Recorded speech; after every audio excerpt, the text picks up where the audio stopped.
하나님의 말씀 구약 성경 이사야 11장 1절 한 절입니다. 이사야 11장 1절입니다. 구약 성경 이사야 11장 1절 981페이지 구약 성경 981페이지 이사야서 11장 1절에 있습니다. 981페이지에 있습니다. 이사야서 11장 1절입니다. 1절 말씀이기 때문에 한 절입니다. 다 같이 한 목소리로 읽어보도록 하겠습니다. 1절입니다. 이새의 줄기에서 한 싹이 나며 그 뿌리에서 한 가지가 나서 결실할 것이요. 아멘. 우리 옆 사람하고 인사 한번 나눕니다. 오늘은 참으로 복된 날입니다. 하나님께서 함께 하십니다. 오늘 구약 성경 이사야 11장 1절 한 절 말씀으로 이새의 구루토기에서 한 싹이 나며 그의 뿌리에서 한 가지가 나와 열매를 맺을 것이다 라는 제목을 가지고 말씀을 나누려고 합니다. 우리 이새의 줄기에서 한 싹이 나며 그 뿌리에서 한 가지가 나서 결실할 것이요 라는 말씀을 가지고 나눕니다. 오늘 그 이사야 선지자가 메시아에 대한 예언을 하면서 그 메시아는 이새의 줄기에서 나온다. 근데 그 이새의 줄기에서 한 싹으로 나며 그 뿌리에서 한 가지가 나서 결실할 것이다. 이렇게 얘기하고 있습니다. 그러니까 이 이사야 선지자가 예수님이 이사야 선지자 시대에서부터 몇 년 후에 오셨죠? 모르시죠? 그건 잘 모르시죠? 예수님이 이사야 선지자가 이렇게 메시아에 대해서 예언하시고 난 다음에 예수님이 오셨을 때 이사야 선지자하고 예수님 사이에 그 간격은 몇 년이었습니까? 700년. 700년이라는 시간이 흘렀습니다. 그러니까 700년 지난 후에 일어날 일을 예언을 한 것입니다. 근데 그 메시아는 어디에서 온다고요? 이새의 줄기라고 그랬어요. 줄기. 이새의 줄기. 그래서 다시 말하면 이새의 가문에서 온다. 그러면 이새는 누구 아버지입니까? 누구 아버지예요? 우리가 잘 알다시피 이새는 다윗의 아버지입니다.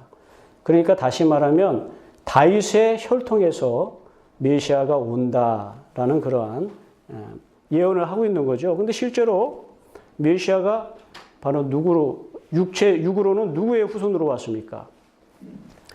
다윗의 혈통으로 오셨죠. 예수님의 아버지가 요셉인데 요셉은 유대 가문 다윗의 족속이었어요. 그렇기 때문에 이 이사야의 예언은 700년 전에 예언됐지만 이 예언은 정확하게 예언이 이루어질 수가 있었던 것입니다. 그 이유는 뭐냐면 사람이 예언한 게 아니라 이사야에게 임하여신 하나님의 성령이 예언하셨기 때문에 성령의 감동을 받아서 예언을 했기 때문에 하나님은 어떤 분이십니까? 어제나 오늘이나 내일이나 그분은 영존하시는 하나님 아니십니까? 영원히 살아계셔서 당신의 진리의 말씀을 이루어 나가시는 하나님이시기 때문에 이사야에게 700년 후의 메시아, 그리고 그 메시아는 다윗의 혈통으로 올 것이다. 이렇게 하나님께서는 정확하게 예언하셨어요. 왜? 그분이 다 그분의 손안에서 일을 하시니까. 그분이 하시는 일이니까 얼마나 쉽겠습니까? 그분이 다윗의 혈통에서 나오게 하겠다고 말씀하셨으니까 다윗의 혈통에서 나오게 하는 거예요. 그런데 오늘 하나님께서는 좀 우리가 자세한 부분까지 한번 들어가 보겠습니다. 그런데 하나님은 왜 하필이면 여러분 이새의 줄기라는 말을 썼을까요? 우리가 잘 쓸 수 있는 말이 있잖아요. 다윗의 혈통. 다윗의 혈통이라고 하면 될 텐데 왜 이새의 줄기라고 그렇게 썼을까요? 말을 바꾸어서. 다윗의 가문에서 옵니다. 이러면 더 알아보기 쉽잖아요. 근데 다윗의 아버지 이새의 이름을 넣었어요. 이것은 아주 민감한 부분까지 성령께서 개입을 하고 계시다는 것입니다. 민감한 부분까지.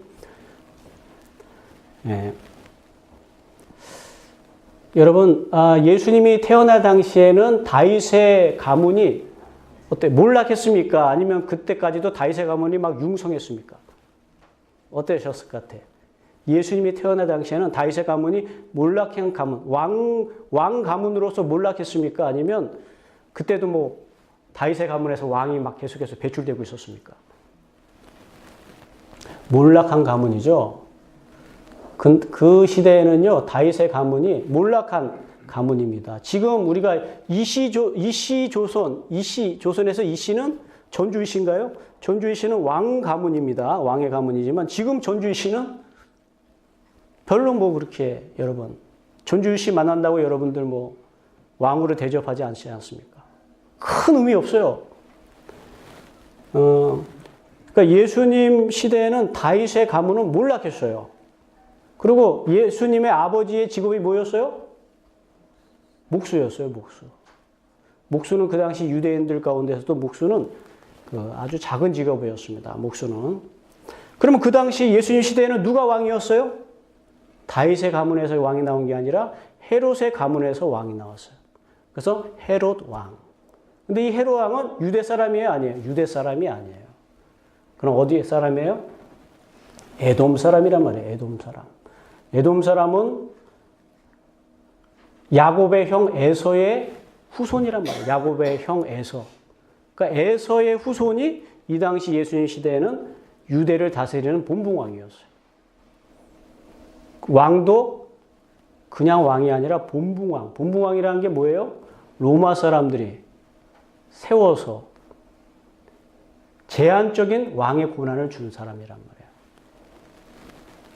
그러니까 그 당시 유대인들은, 유대 나라는 로마의 속국이었기 때문에 실질적인 법적인 행정 권리는 로마 총독에 있었습니다. 총독에 있고 본붕왕으로 거의 하나의 어떤 가시적인 어떤 상징적인 왕으로 헤롯 왕을 세워주었습니다. 여러분 원래 하나님께서 다윗에게는 그랬어요. 다윗에게는 뭐라고 약속하셨냐면 다윗과 하나님의 언약에 있어서 어떻게 약속하셨냐면 하나님이 축복하시기를 내가 너희의 가문에서 왕이 끊어지지 않게 하리라 말씀하셨어요. 왕이 끊어지지 않게 하리라.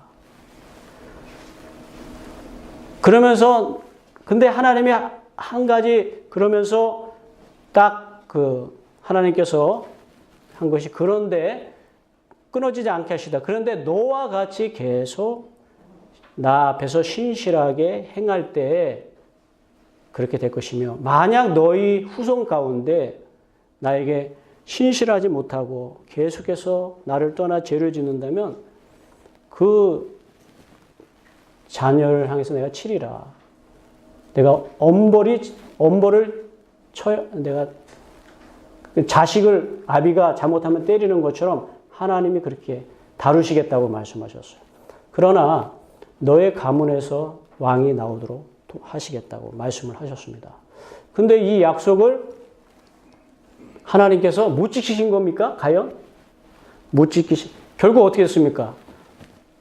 이스라엘의 유다에 있어서 그 다윗의 가문에서 왕이 언제까지 나오냐면 바벨론이 유대를 정복하기 전까지 다윗의 후손에서 왕이 나오다가 완전히 이스라엘이 망해버리고 말았어요. 남유다가. 망하면서 이제 다윗의 가문에서 왕이 끊겨버렸어요. 그 이후에는 다윗의 가문에서 왕이 안 나왔어요. 그래서 예수님 시대에는 왕이 누구였느냐? 헤롯 왕이 왕이었어요. 그래서 여기 오늘 말씀해 보면 왜 하나님께서 이사야에게 그 메시아가 이새의 줄기에서 나온다 이렇게 얘기했는지를 알 수가 있어요. 왜 다윗의 가문이라고 안 하고 이새의 줄기에서 나온다라고 표현했는지를 알 수가 있어요. 섬세한 하나님의 성령의 인도하심입니다. 왜 그러느냐?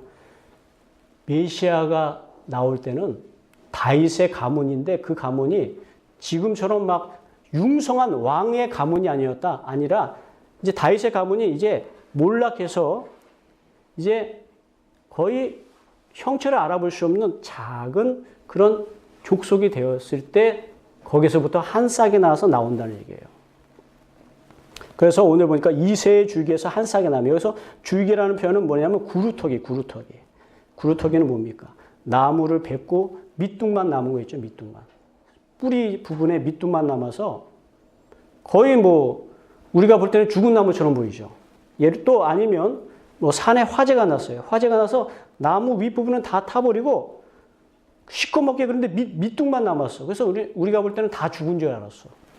근데 몇 년 지나니까 그 밑둥, 시꺼멓게 타 있었던 그 뿌리, 구루토기라고 하잖아요, 그걸. 구루토기에서 싹이 조그만 파릇파릇한, 몇 년 지나니까 거기서 파릇파릇한 연한 순이 거기서 나오는 거 있죠. 그러니까 이건 뭡니까? 이새의 가문, 줄기를, 이새의 구루토기라고 표현한 거예요. 줄기를 여기 구루토기라고 표현한 거예요, 구루토기. 그럼 왜 구루토기라고 했겠어요? 메시아가 태어날 때는 이 다윗의 가문이 예전 같지 않을 것이다 라는 거예요. 예전 같지 않을 것이다. 지금같이, 지금 이사야 시대에는 다윗의 가문이 왕의 가문 아닙니까? 이사야가 이 예언할 때 다윗의 가문은 왕의 가문이에요. 지금 왕이 지금 다윗의 후손에서 지금 왕이 계속되고 있어요. 근데 이사야는 하나님의 특별한 성령을 받아갖고서 예언을 하는데 뭐라고 하냐면 이새의 구루토기에서 나온다. 그러니까 그때에는 다윗의 가문이 지금처럼 막 번창한 나무처럼 울창하게 막 이렇게 튼튼한 게 아니라 구루터기가 될 것이다. 다윗의 가문이. 다시 말하면 다윗의 가문이 형체가 없이 마치 죽은 것 같은 자처럼 연약하게 되어서 다윗의 영광도 없고 다윗에게서부터 어떤 무슨 권세도 없고 사람들 볼 때는 미천하게 돼요. 아무것도 없고 어디 있는지도 모르겠어요. 이제 다윗의 가문이 어디 가버렸는지 모르겠어요. 사람들이 관심도 안 가져요. 여러분 누가 구루터기에 관심을 갖습니까? 나무가 이렇게 울창하고 우뚝 솟아서 막 거기에 꽃이 피고 가지가 막 하고 열매가 맺으면 관심을 갖지만 이게 밑둥이 싹 다 베어버리고 그냥 뿌리만 간신히 남아버린 구루터기는요. 아무도 관심을 안 갖습니다. 다윗 가문이 지금 그렇게 됐다 이거예요. 메시아가 나올 당시 예수님이 태어날 당시 예수님이 태어나신 육체의 혈통인 다윗 가문은 이런 구루토기 상태였어요. 아무것도 볼품없는 상태. 누구도 여러분 다윗의 가문에 대해서 그 영광을 볼 수가 없는 그런 상태였는데 이 이사야는 정확하게 그거를 예언을 하고 있어요. 정확하게.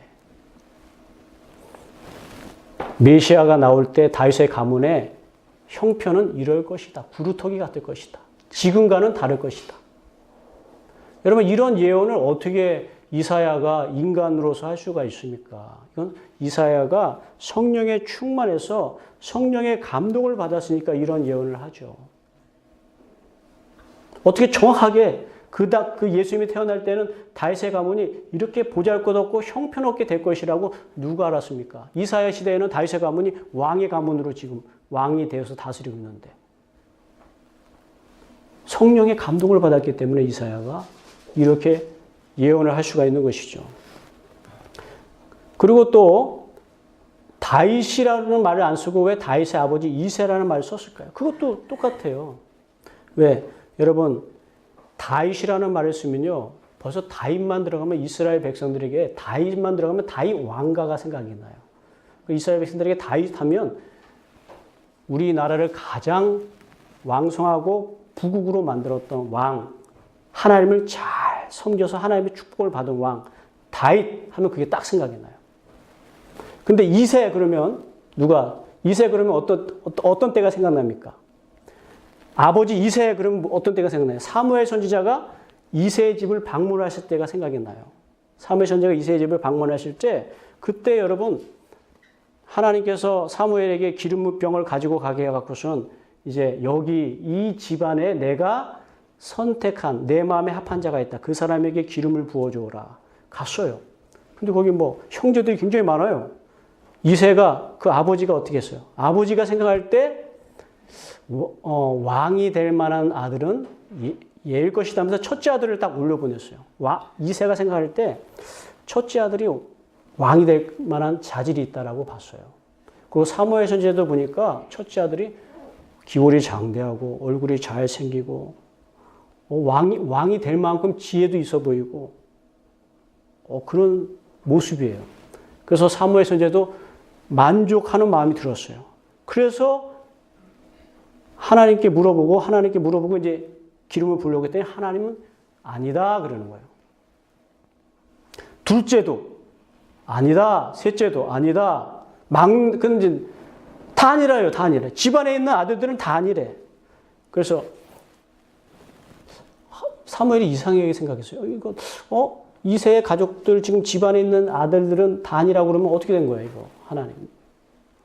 하나님께서 그냥 나를 또 그냥 다른 집안이요? 뭐 여기라고 해서 왔는데 아무도 아니라니까 이게 뭐 어떻게 된 거예요? 그래서 이제 이세에게 물어봅니다. 아들들이 이게 답니까? 그랬더니만 이 이세가 한 명 더 있습니다. 그 아이는 막내 어린아이입니다. 지금 뭐 하고 있느냐? 어디 있습니까? 저기 목장에서 지금 양들 돌보고 있습니다. 그 아이 데려오시오. 근데 이세는 그 아이는 나이도 어리고 아직 그럴 만한 인물이 아닌데요. 그래도 그 아이 데려오시오. 여러분, 그러니까 이 이세의 주기라고 한 것은 다윗이 아직 다윗 되기 전에 연약한 때의 모습. 사람들이 알아보지 않는 다윗. 사람들이 별로 뭐 그 사람에게서 무슨 왕의 풍모라든지 왕의 어떤 그런 규모가 보이지 않았을 때의 다윗. 이세 아버지도 무시하고 이세도 다윗은 아니야. 다윗은 왕이 될 만한 자격이 없어. 왕이 되려면 큰아들은 왕이 될 만한 자격이 있지만 다윗은 아니야. 사무엘도 하나님이 만류하지 않았다면 큰아들에게 기름을 줬을 거예요. 근데 하나님, 그러니까 여러분 오직 하나님만이 하나님의 사람을 알아보는 거예요.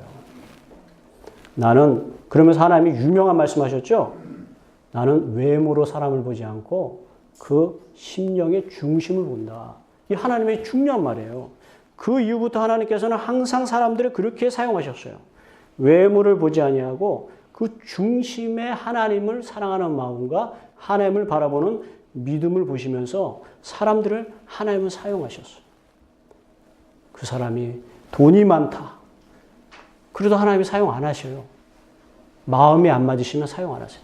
그 사람이 명예가 높다. 그래도 하나님이 그 마음이 안 맞으면 사용 안 하셔요. 여러분 돈 많고 명예 많은 게 하나님 앞에 무슨 의미가 있어요? 하나님은 더 많으신데. 하나님이 원하신다면 이 세상의 모든 물질과 이 세상의 모든 명예가 다 주님의 손에 의해서 이게 다 주어지는 거 아닙니까? 권세가 있다. 그래도 여러분 하나님께서 마음에 맞지 않으면 사용하지 않으세요. 지식이 아주 높다.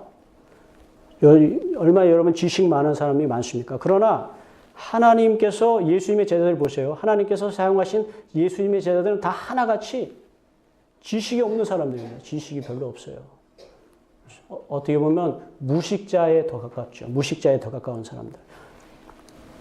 지식 많은 사람들은 저쪽 저 왕궁이라든지 저 공회에 가면 쌓이고 쌓였어요. 저기 예루살렘 수도에 가면 거기 쌓이고 쌓였어요. 지식 많은 사람. 그런데 예수님은 기도 열심히 하신 다음에 제자들을 어디서 구했느냐? 저 갈릴리 촌동네 나사렛 그 주변에 있는 시골 중에 시골 깡통 시골에서 여러분 시골에서 누가 교육을 잘 시킵니까? 시골에서 누가 뭐 자녀들을 교육을 잘 시킵니까? 교육적인 환경도 좋지가 않고. 근데 그 깡통 시골에서 기도 열심히 하신 다음에 고른 제자들을 고른 데가 바로 거기서 고르셨어요. 그래서 다 베드로, 요한, 야고보 뭐 이런 사람들 보십시오. 다 거의 대부분 어부면서 나사렛 출신들인데 이 사람들은 지식적인 부분에 보면 지식이 부족한 사람들입니다. 그러니까 다 예수님이 정할 때 보면 구루터기 같은 사람을 골랐어요. 처음에는 보잘것없어요. 앞날이 캄캄해. 너무 미약해. 볼품 없어. 여러분 그냥 처음부터 딱 갖춰진 사람 고르면 얼마나 좋을까요? 처음부터 백향목나무 잣나무라고 할 수 있는데 잣나무같이 말이죠. 우뚝 솟아갖고선 벌써 다 그럴듯하게 나무가 쫙 펼쳐져 있으면 이 나무는 정말 쓸만하다. 이 나무는 제목이다. 이 나라를 위해서 제목이다. 하나님의 나라를 위해 제목이다.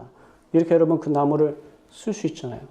그런데 다 배임받고 밑둥만 남은 구루터기 가지고 하나님 나라를 위해서 이 구루터기들 가지고 예수님이 하나님 나라 세우시겠다고 보잘것없는 구루터기 같은 존재들, 제자들을 데리고 말이죠. 하나님 나라 사업을 시작하신단 말이에요.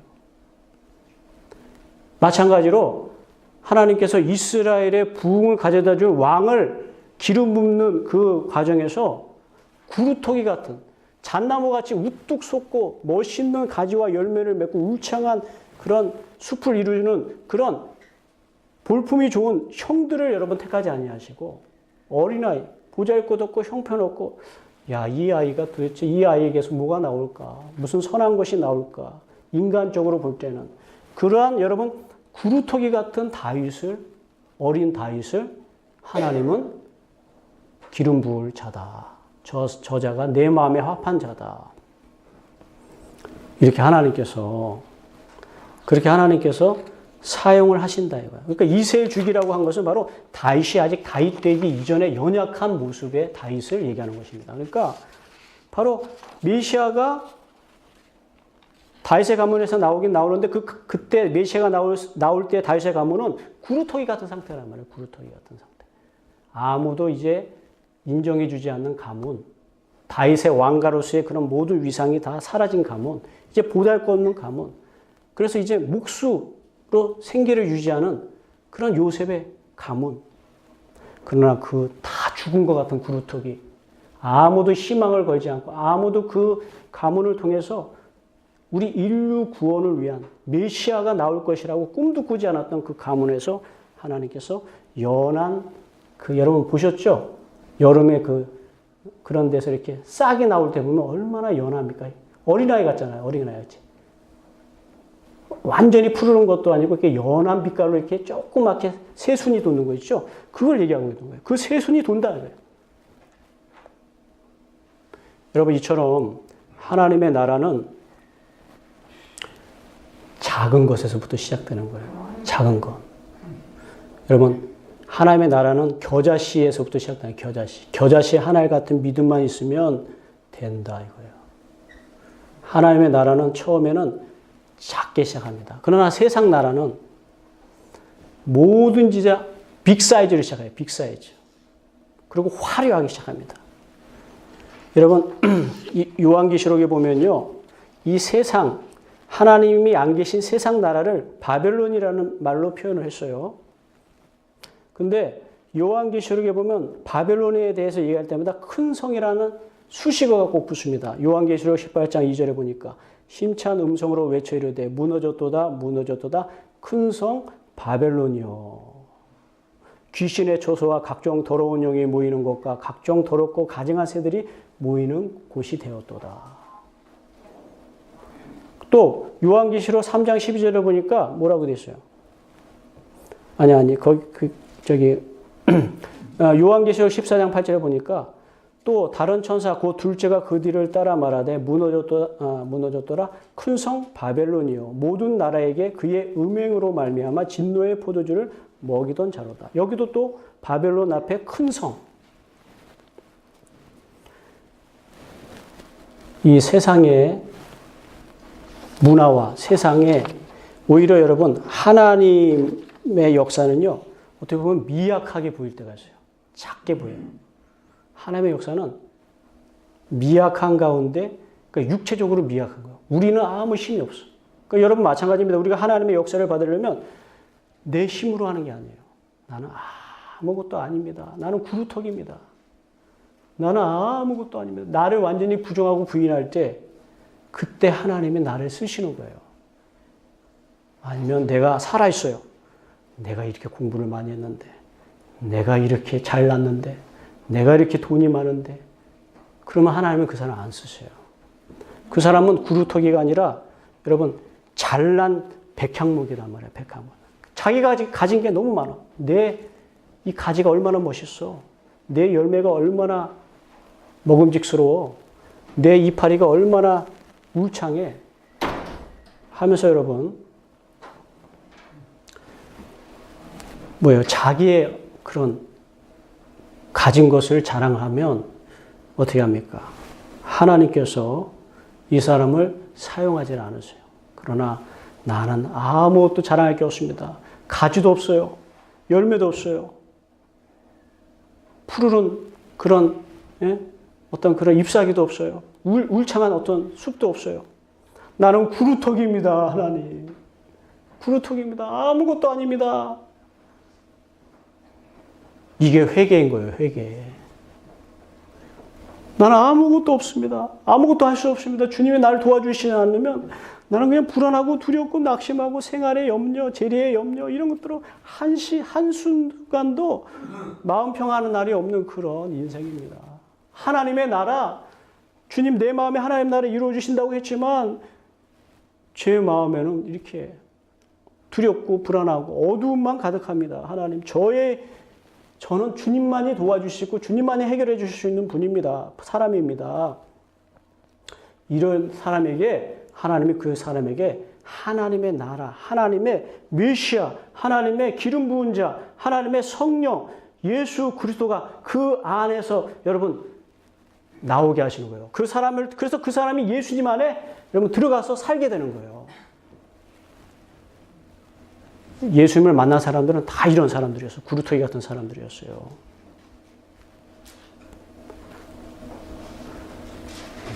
여러분, 우리는 하나님 앞에서 여러분 자랑할 것이 아무것도 없습니다. 우리가 이렇게 된 게 다 하나님께서. 여러분, 우리가 이렇게 태어난 것도 하나님이 다 우리에게 생명 주셔서 태어났어요. 우리가 지금 여러분 이렇게 이때까지 이제 80평생 이렇게 먹고 살 수 있는 거 하나님이 다 사실은 주님이 만들어 놓으신 이 세상의 것들, 여기서 하나님이 주신 자연에서부터 하나님이 주신 이 자연의 풍요로움을 우리가 여러분 가지고 여러분 살아왔어요. 하나님께서 다 먹이고 살리신 거예요. 그렇기 때문에 먼저 하나님 말씀하시는 거예요. 너희는 먹는 문제 때문에 염려하면서 그것 때문에 나를 잊지 말아라 말이에요.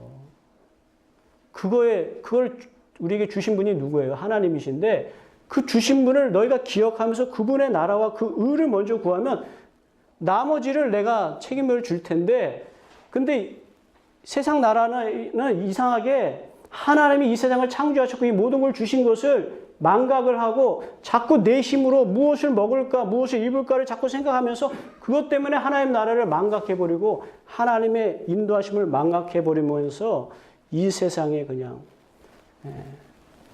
빠져있다 이거죠. 그래서 이런 사람들이 뭘 가지고 뭘 자랑해요. 내가 열심히 어떻게 해서 이렇게 어느 학교 나왔네 자랑하고, 아니면 내가 이렇게 해서 돈이 이만큼 벌었네 자랑하고. 요즘 TV 보면 다 그런 거 자랑하잖아요. 얼마 이렇게 해갖고선 우리가 얼마큼 모였습니다. 여러분도 그렇게 하실 수 있습니다. 부자 될 수 있습니다. 하나님 나라에 대해서는 얘기합니까? 안 해요. 이 세상에서 부자 될 수 있는 법 가르쳐 줄게요. 이 세상에서 명예 얻을 수 있도록, 이 세상에서 한국에서 대한민국에서 1% 상위 그룹에 될 수 있는 성공한 사람 될 수 있도록 여러분 성공한 사람들이 나와서 막 그걸 복돋아 준단 말이에요. 복돋아 줘요. 그런데 하나님의 나라, 이것보다 더 중요한 게 하나님의 나라를 우리가 소유하게 되고 얻는 거예요. 그리고 그 나라에 갈 수 있는 소망과 믿음이 생기는 거예요.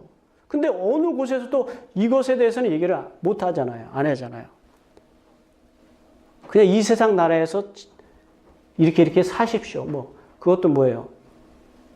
하나님이 전혀 필요 없는 거예요. 내가 어떻게 노력하고 내가 힘써서 그렇게 살라고 그것만 얘기하고 끝나는 거예요. 근데 그 영혼들은 어떻게 됩니까? 그걸 얻는데도 불구하고 마음이 공허하고 허탄하더라 이거야. 신규를 쫓는 것처럼 거기에 가서 그게 나에게 행복을 줄 것이라고 붙잡는 순간에 곧 그거는 더 멀리 나로부터 더 멀리 가 있더라 이거야. 행복은 나로부터 그 명예를 내가 쫓아와서 명예를 얻는 순간에 행복은 더 멀리 도망가 있더라 이거예요. 왜 그렇습니까? 우리는 원래 하나님이 주시는 생명과 하나님이 주시는 것을 받아들일 때 우리는 행복해지게 되어 있어요. 하나님이 내 마음을 채워주셔야만 우리는 여러분 내 마음이 가득 채워지게. 내 영혼의 양식은 여호와의 말씀밖에 없는 거예요. 내가 열심히 명예 얻는다고 내 영혼의 양식이 채워지지가 않는 거예요. 내가 열심히 세상 지식 쌓았다고 내 영혼의 양식이 채워지는 게 아니에요. 내가 열심히 세상에 물질, 돈, 내가 원하는 만큼 어느 수준까지 내 것으로 소유하게 되었다라고 내 영혼이 그것이 내 영혼을 만족시켜 줄 수 있는 게 아니에요. 곧 여러분 내 영혼은 공허하고 허탄해지게 되면서 내 영혼이 여러분 행복감을 누리지 못한다 이거예요. 근데 여러분 세상 사람들은 마귀가 그렇게 작동해서 하나님에 대해서는 하나도 얘기하지 못하게 만들고 하여튼간 이 세상에서 하여튼간 잘난 사람 되라고만 얘기해줘. 그러나 우리 기독교는 뭡니까? 이 세상에서 잘난 사람 그게 중요한 게 아니다. 그게 먼저가 아니다. 그럼 뭐가 먼저고 뭐가 중요한 거냐? 하나님의 나라의 백성이 되는 게 중요한 거다.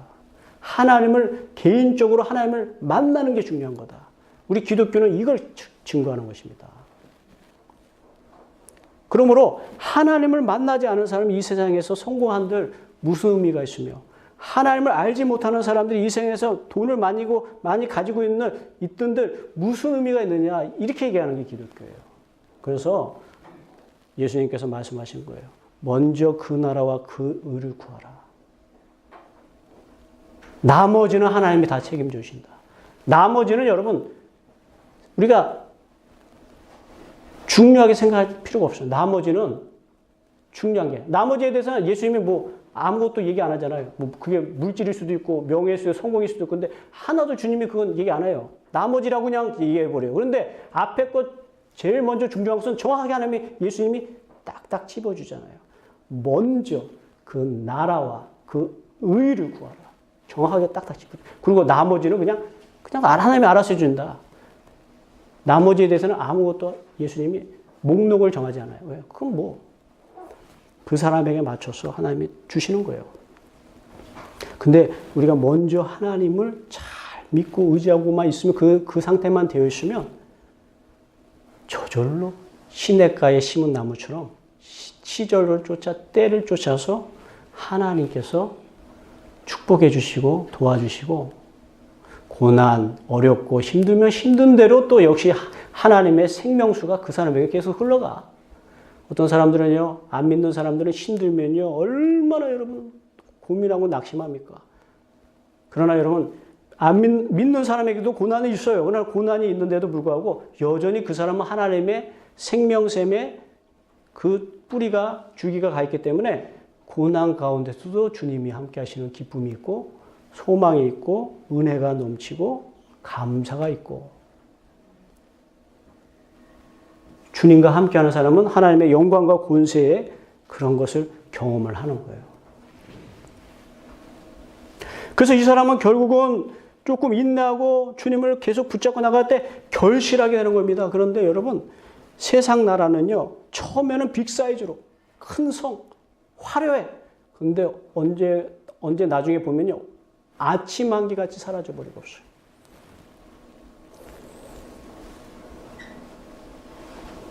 여러분 시온성과 같은 교회, 시온성과 같은 교회 그의 영광 하나 없다. 세상 사람 비방해도 주를 찬송하리라. 세상 모든 부귀 영광 아침 안개 같으나 주의 자녀 받을 복은 영원 무궁하도다. 아멘. 여러분 그렇게 되는 거예요, 여러분.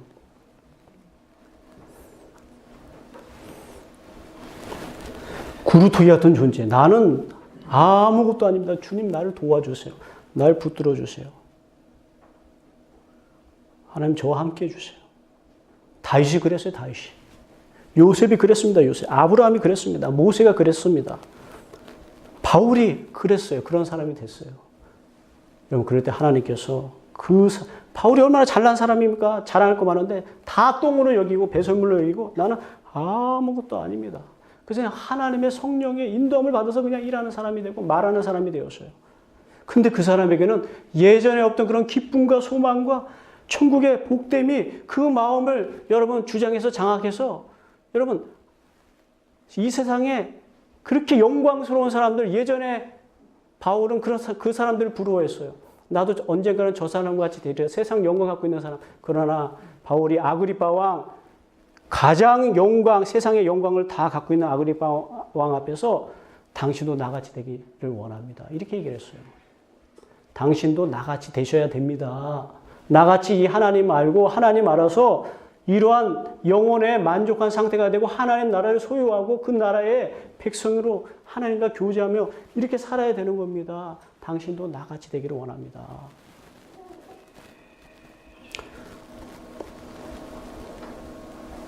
여러분, 그렇기 때문에 우리는 가능하면 여러분 우리는 먼저 이것을 경험한 사람들은 누구든지 여러분 당신도 하나님 만나십시오. 하나님 아시기를 원합니다.